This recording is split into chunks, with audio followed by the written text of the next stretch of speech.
Tonight on Access USI, Mayor Lloyd Winnicky gears up for 4 more years in office, and USI goes live at the Apollo. All this and more tonight on Access USI.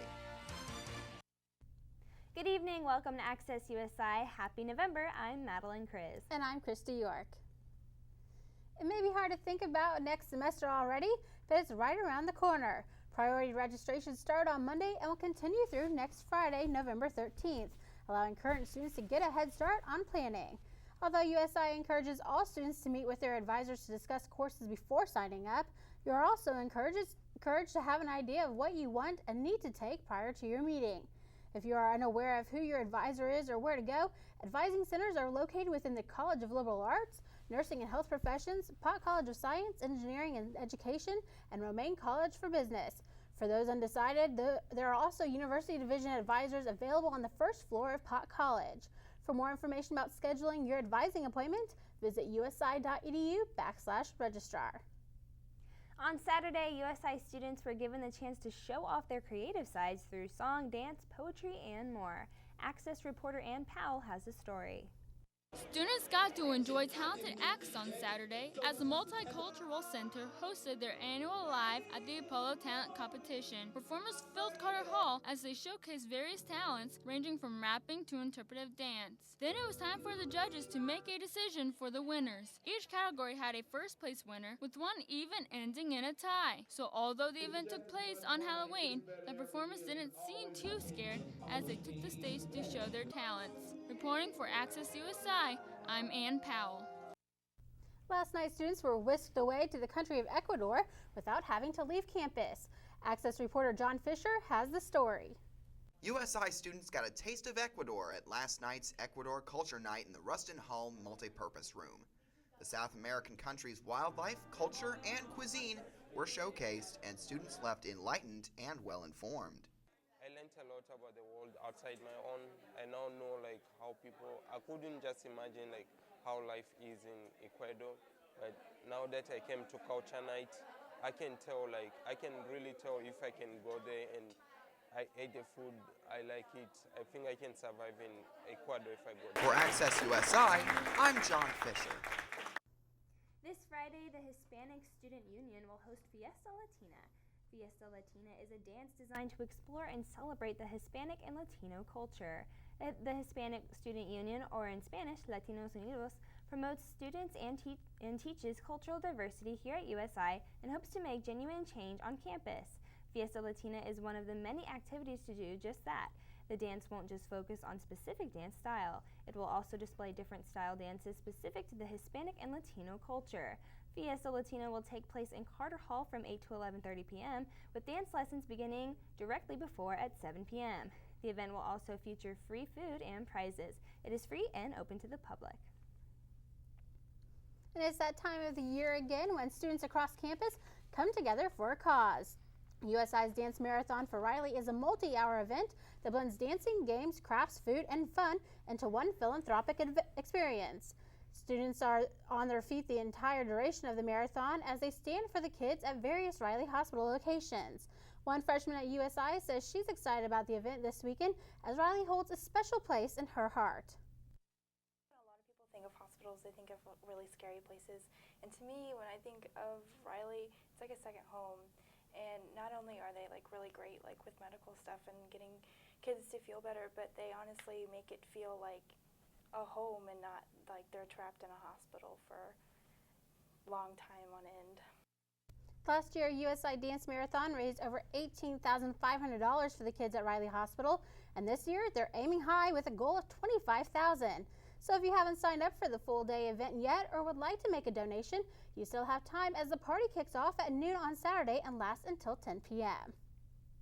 This Saturday, USI ceramic students in the Evansville community are coming together for a special cause. I got the dish on all of the details. Bowls, bowls, and more bowls. This weekend, USI will host its 4th annual Empty Bowls Evansville charity event. USI ceramic students have partnered with volunteers from around the Evansville community, including the USI women's basketball team, Patchwork Central, Deaconess Health, United Caring Services, and many local high schools to create over 1,000 bowls to sell. USI ceramics student Jared Fox says it has been a rewarding experience for him. Well, I think it's really awesome, because as being a vet, I think it's awesome that the money is going to feed vets. I think it's crazy that there's so many homeless vets in Evansville, but, and I just think something like this is really cool and helpful. Event organizer and ceramics professor Al Holland started Empty Bowls Evansville 4 years ago in order to give back to the community. She says Empty Bowls gives her the chance to use her passion for a good cause. To be able to make a substantial contribution to a population in need through elbow grease and through something that they love to do anyway, I think it's just a magical thing, because I can't and they can't probably write a $10,000 check, but together we can, and that's pretty fantastic. The majority of the ceramic bowls will be sold for $10. However, this year's event will now have a Pro Bowl section featuring work from Professor Holland and other professional artists Pete Emery and David Rodenberg. These creations will be sold at a higher price, and each bowl will be filled with soup from restaurants around the area. Proceeds from this year's event will go to Echo Housing Corporation, which helps provide food and shelter to homeless veterans and their families. Part of the money will also go to Patchwork Central and United Caring Services. Last year's event raised over $10,000, and Holland hopes this year will be just as great. In addition to the Empty Bowls event, USI faculty and students will be exhibiting their work from 6 to 9 p.m. at Kirby's Private Dining. For more information on Empty Bowls Evansville, contact Al Holland at alholland@usi.edu or like their page on Facebook. This weekend, the Eagles will play host to the NCAA Division II Midwest Cross Country Regional Championships at Angel Mounds. Jordan Fisher will have your Sports Update after the break.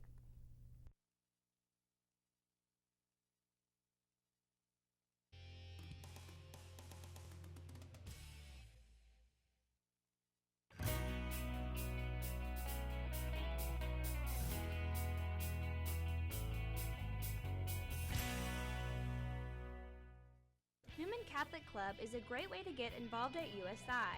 NCC aims to assist students in continuing their religious journey throughout their college career. Newman Catholic Club provides students with great opportunities to meet new friends and grow in their faith through their weekly meetings, masses, and service projects. Yeah, I definitely recommend it. It's a good way to get to know other people of the same faith and just to really have good, solid friendships. Newman Catholic Club, where hearts speak to hearts.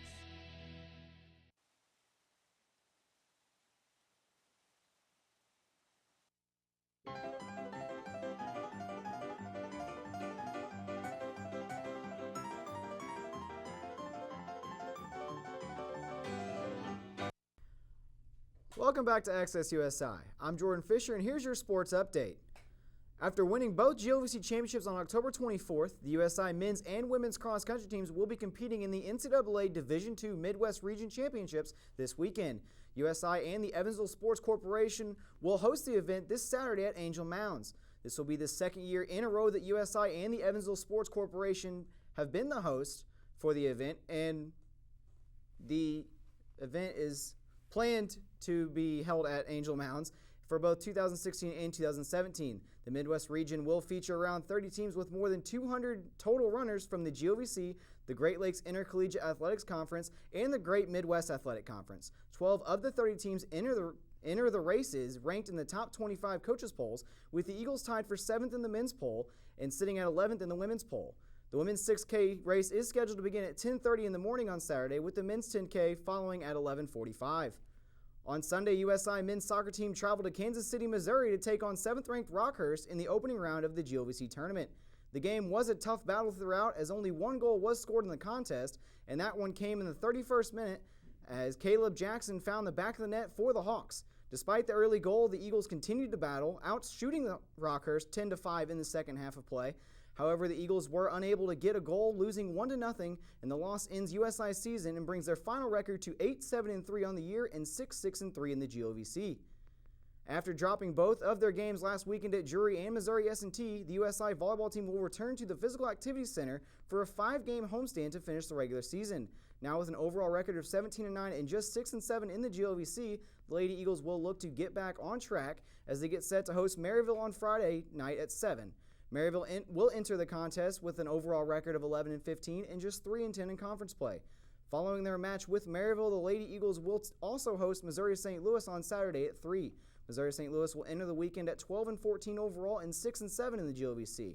Again, Friday night's match with Maryville will begin at 7, and the match with Missouri St. Louis, on Saturday is scheduled for 3. Basketball season is right around the corner as the USI men's and women's teams are gearing up for a pair of exhibition games against Division I opponents this coming weekend. On Saturday, the women will travel to Cincinnati to face the Cincinnati Bearcats, while the men will travel to Illinois State to face the Redbirds on Sunday. The women's game will tip off Saturday afternoon at 2, while the men's game will take place Sunday afternoon with tip-off also scheduled at 2. As always, live stats and video for volleyball as well as live stats for basketball will be available at GoUSIEagles.com. That's all for sports. Remington Crowder will have your weather update coming up next on Access USI. You're watching Screaming Eagles TV 12.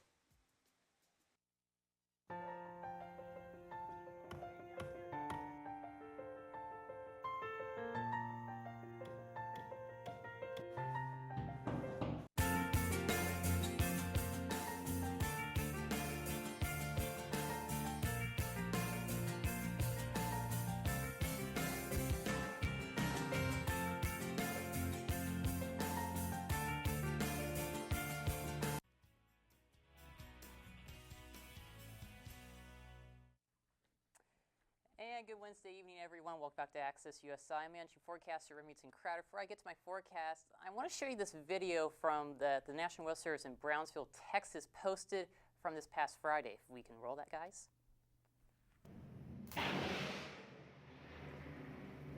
Radar site there on Friday. A technician with the Brownsville office was recording the video when the bolt hit the radar dome. Now, the lightning, unfortunately, did knock out some important radar equipment.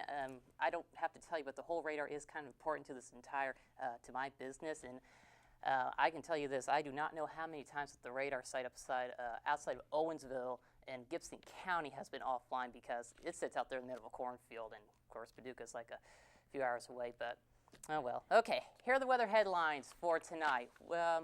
Mild for Thursday, but we also enjoy tomorrow, basically. It's going to be one more last day. Strong to severe weather as we head into tomorrow evening with a marginal risk of severe weather. And hey, guess what? November-like temperatures will be returning. Marginal risk of severe weather for tomorrow evening into Friday morning. Generally, we're just going to be seeing some gusty winds, heavy rainfall. Can't rule out a brief isolated spin-up also. The best chances of severe weather will be between midnight and sunrise. Here's Futurecast model here too. Now the fancy Futurecast that we could afford. You'll notice midnight, basically much of the showers and thunderstorms will be sweeping into the tri-state. There we are at 3 a.m. So you'll probably be hearing, might get a couple of rumbles of thunder. 6 a.m. on Friday morning about sunrise. I think that's when we're going to see the heaviest of the rain. Of course, much of the tri-state will start to clear up by 9 a.m. Much of the rain, I think, so by then will be basically western Kentucky. There we are at noon. We'll probably basically be starting to dry out, and we'll start to see the sun slowly but surely return. 76 the high today, following morning low 51, 62 and 40 are the averages. Sunrise this morning was at 6:19, sunset this evening at 4:48 p.m. Yeah, it's that time of the year.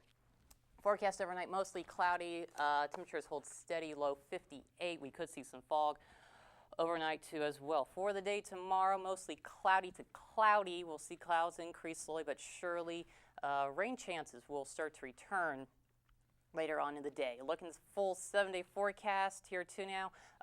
Clearing out as high pressure moves in for the weekend. Cooler air will also return. 37 when we wake up Sunday and Monday morning. Next rain chances will be Tuesday, and our next chance of storms will be Wednesday. And now it is time for me to say one of the most difficult things. This Friday will mark 10 years since everything changed here in Evansville. At 1:39 in the early morning hours of November 6, 2005, a severe thunderstorm produced a tornado just northwest of Smith Mills in Henderson County. Once on the ground, this tornado became violent very quickly and moved fast. The first true evidence there was a tornado was when reports of significant damage came from Ellis Park. But by the time those reports came out, the tornado was already over the Eastbrook Mobile Home Park. Within 2 minutes, the tornado pushed into Warwick County, causing more damage to Newburgh, Paradise, just south of Boonville, and to Gentry Springs. The tornado was only in Warwick County for 20 minutes. The storm then entered Spencer County, where it dissipated. The National Weather Service Storm Survey Damage Report from Paducah rated the tornado an F3, peak wind speeds of 200 miles an hour. The tornado was on the ground for 45 minutes, length of 41 miles, and a width at one point of 500 yards. 500 homes and buildings were destroyed or severely damaged. 230 people were injured. 25 were killed. 4 in Warwick County, 21 at Eastbrook. This is an event that really lives on, and this is why I do this, because of what happened that evening. We'll be back with more Access right after this.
After months of campaigning, voters went to the polls yesterday in Evansville to determine the city's future.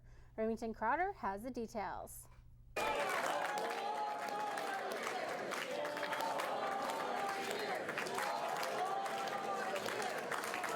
And 4 more years is what they will get.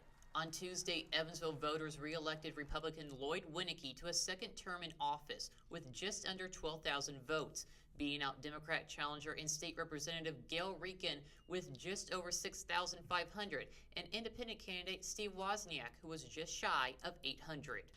Representative Reakin called Mayor Winnicky to congratulate him just shortly before 8 p.m.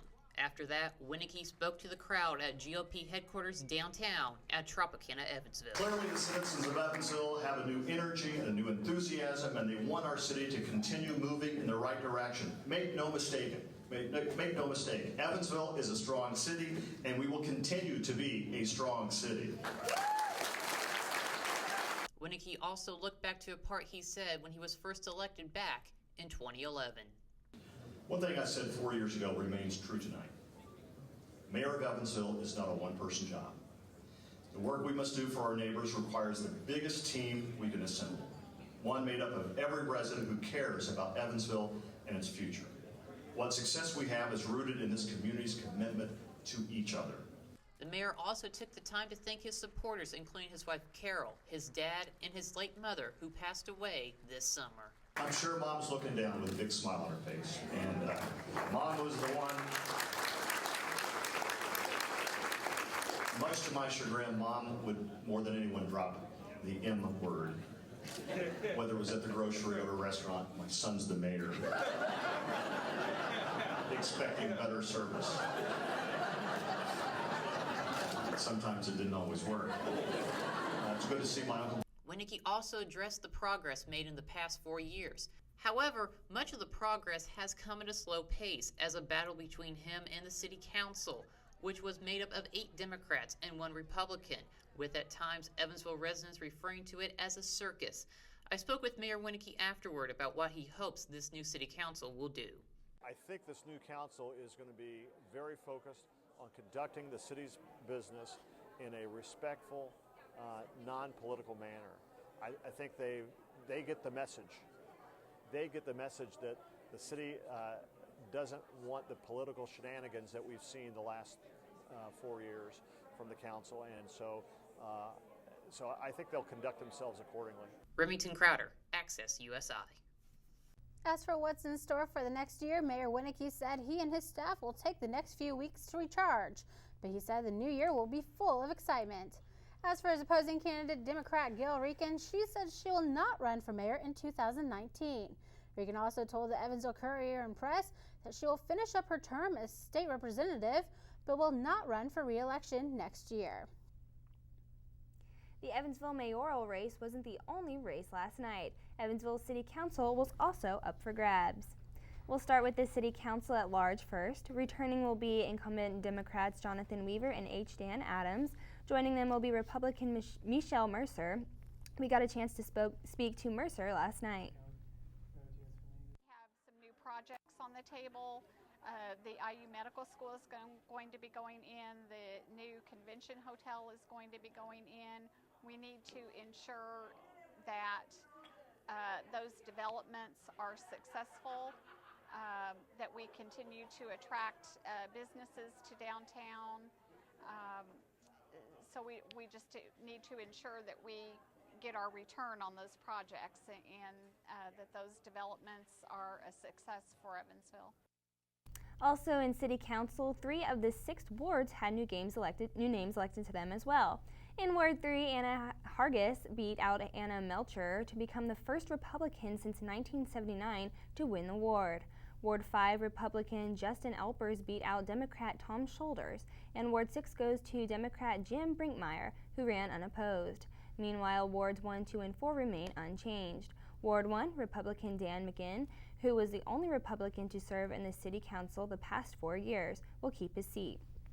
So will Democrat Connie Robinson in Ward 4. In Ward 2, Democrat Missy Mosby, who has worked with Mayor Winnicky numerous times, will keep her seat as she ran unopposed. We spoke with Mosby and Hargis last night about the future of the Evansville City Council. With the mayor and being the voice for my constituents, and I'm very, very fortunate to have another 4 years with the city of Evansville. That's exactly why I came over here. I wanted to start talking to the new people on council, and I want to welcome them on council and let them know I'm here to help. You've seen me in the council meetings the past year. I try and go because I know that people want involved, educated people making those decisions. They don't want people giving other people the runaround. They want individuals serving who really research, who talk it out in advance, who have reasonable, thought processes, and really want to do what's best for the city and work together. For the second time in a week, a local high school has received a threat of violence. The Evansville Police Department took to Facebook last week saying a drawing was found in a Harrison High School bathroom that warned people to stay home from school on Friday, October 30th. The message was accompanied by a picture of a gun. The news caused a frenzy of concern from students, parents, and teachers in the district on whether or not schools should be canceled due to the threat. Harrison continued with their normal schedule on Friday despite the concerns. However, there was said to be a heavy presence of local authorities on hand throughout the day without incident. But then yesterday, another similar drawing was found in a bathroom just a few miles away at Bosse High School. The message once again was a gun with a warning to stay home from school. Once school officials were aware of the situation, EPD was called in to investigate. A student was identified and after a search of their locker was handcuffed and escorted from the building. Teachers and parents of students from Bosse received a phone recording yesterday afternoon explaining the situation and stating that the student involved will no longer be allowed at Bosse, nor will the school tolerate any type of threat from anyone. A list of Ku Klux Klan members has allegedly been hacked, and on that list, some prominent political leaders. Indiana Senator Dan Coates and the mayor of Lexington, Kentucky, Jim Gray's name are just 2 of the names said to be included by the hacker group Anonymous. Gray is denying those claims and posted to Twitter saying the allegation is false, insulting, and ridiculous. He also says he's opposed to everything the KKK stands for and hasn't ever had any ties to the group. Senator Coates released similar remarks as well. Anonymous has threatened to release the identities of over 1,000 Klan members sometime tomorrow.